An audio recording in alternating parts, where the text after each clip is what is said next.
mo sir, palabasin niyo yung mga bata na wala namang alam sa mga pangyayari ng 21 ng gabi. Katulad namin sir, galing pa kami ng trabaho.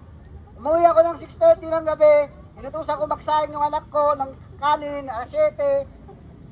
Tapos, pinaiwan ko yung cellphone niya kasi nga nakaspat ako sa TV, sa YouTube. Nakakain na kami. Hinanap ko yung anak ko. Nalaman ko, nahuli pala ng pulis. Sabi ng mga kaibigan niya, inakbayan daw ng pulis. Kahit nakatayo lang, inakbayan na ng pulis. Yung anak ko, hindi kasi nagsasalita yun.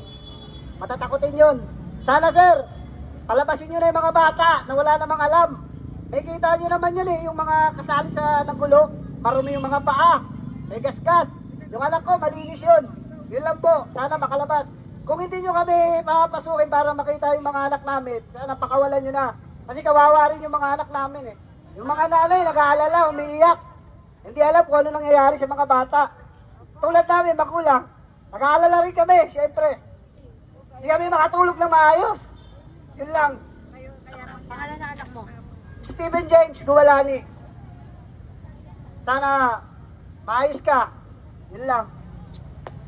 Ako na lang.